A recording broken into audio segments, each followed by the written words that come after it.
अस्सलामुअलैकुम beautiful people, welcome back to another video. मैं हूं ईमान बाबर और आप लोग देख रहे हो विस्टा इंस्पायर। उम्मीद है कि आप सब लोग खैरियत से होंगे और ईमाना सेहत की बेहतरीन हालतों में होंगे।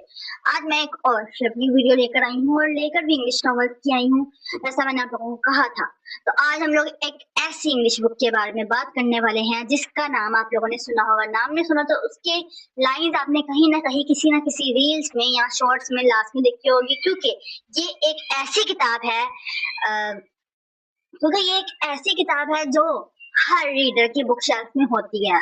जिन्हें किताब मतलब रीडर्स ना भी इन्फ्लुएंसर्स हो या कोई भी हो, मतलब उनकी बुक शेल्फ में आप लोगों ने इस किताब को लास्ट में देखा होगा। मैं बात कर रही हूँ अ थाउज़ेंड स्प्लेंडेड सन की बाय खालिद हुसैनी।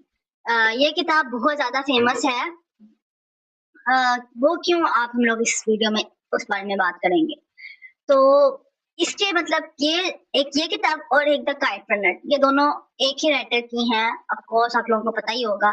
तो आज हम लोग इसके बारे में बात करेंगे कि इसमें ऐसा क्या है कि लोग इसके बारे में क्रेजी हैं और बहुत पसंद करते हैं इसको। पर्सनली मुझको भी ये पसंद है, लेकिन इतनी ज्यादा नहीं, लेकिन पसंद बहुत है कुछ चीजों की वजह से, और स्पेशली एक कैरेक्टर जिसका नाम मरियम है उसकी वजह से। लेकिन ये किताब सिर्फ मरियम के गिर्द नहीं घूमती, या और भी कुछ कैरेक्टर्स के गिर्द घूमती है।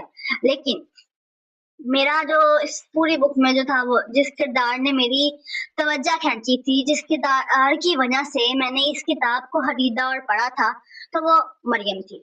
अब मैं इतना मरियम मरियम क्यों कर रही हूँ, मैं आप लोगों को इस वीडियो में बताती हूँ। तो प्लीज पहले सब्सक्राइब कर लो, फिर हम लोग रिव्यू स्टार्ट करते हैं।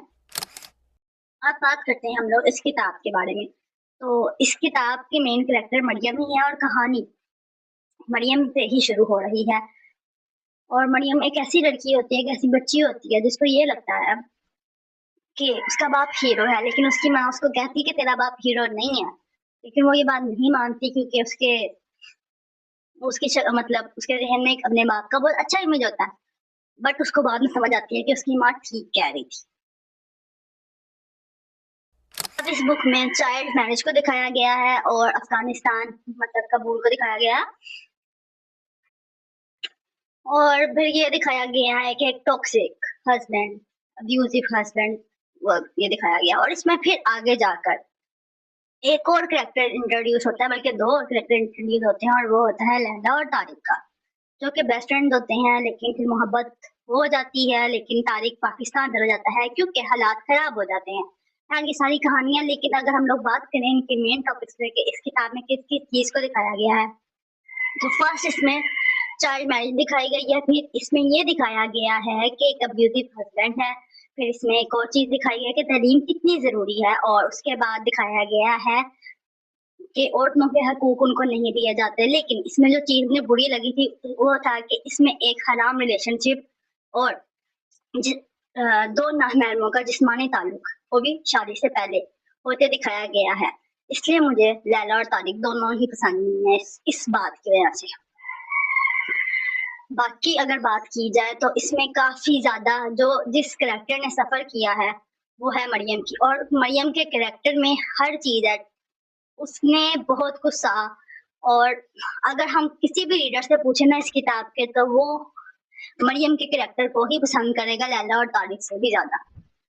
तो हाँ, इस पूरी बुक में अगर आप लोग जो देखो ना, तो जिसने जान डाली है वो मरियम का ही कैरेक्टर था। तो बस यही है कि ज्यादा इसमें इतना नहीं है। इसमें बस यही है कि जो चीजें मैंने आपको गिनवाई हैं ये सब दिखाई गई हैं। लेकिन जो चीज मुझे सबसे ज्यादा बुरी लगी थी वो दो नामहरमों का जो आपस में ताल्लुक दिखाया था इन्होंने, वो था।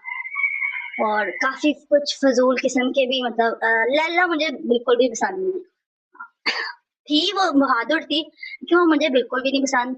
मुझे पसंद है तो मरियम है, क्योंकि उस बच्ची ने बचपन से लेकर बुढ़ापे तक, मतलब जितनी उसकी उम्र थी, उसने बहुत कुछ झेला, बहुत कुछ हुआ। अब ये किताब इतनी ओवर हाइप क्यों है, तो अगर मैं बोलूं कि ये इतनी ओवर हाइप सिर्फ मरियम की वजह से है तो वो गलत नहीं होगा। अब अगर आप लोग मुझसे पूछो कि हमें ये किताब पढ़नी चाहिए कि नहीं पढ़नी चाहिए, तो यार पढ़ लो, बट मैं फिर बोलूंगी कि 18 प्लस ही पढ़ें।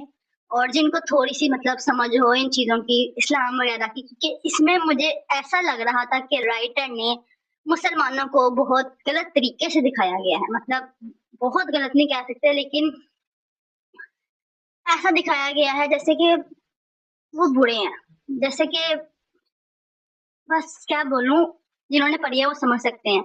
तो बस मुझे ये ज़्यादा चीज़ थोड़ी ट्रिगर करती है। हाँ, अगर आप लोगों ने पढ़नी है तो पढ़ लो, क्योंकि मैं ओवर हाई बुक्स पढ़ रही हूँ आजकल, ताकि आप लोगों को जो है रिकमेंडेशन दे सकूँ। तो ये पढ़ी है मैंने, ये भी पढ़ी हुई है और मुझे ये बेहतर लगी थी इसकी निस्बत। लेकिन मैंने ये सारी नहीं पढ़ी थी, क्योंकि इसके जो पेजेस थे वो इतने खूबसूरत थे और मैंने जो पैसे ज़ाया किए ना उस बुक शॉप ने, अल्लाह ही पूछे उसको। बाकी ठीक है, अभी मैं वो पढ़ रही हूँ द गुड गर्ल टुमारो, लेकिन वो थोड़ी ज़रा है मुश्किल है, मतलब वो एकदम से नहीं पढ़ी जा रही मुझसे। उसके 3 पार्ट है, मैं यही सोच रही हूँ कि एक-एक करके ही तीनों को कवर करूँ, साथ में ना करूँ। बट वो वजह की है, जो भी बोलो। बाकी मेरे पास इंग्लिश में 40 रूल्स ऑफ लव है, मैं उसका भी दूँगी रिव्यू।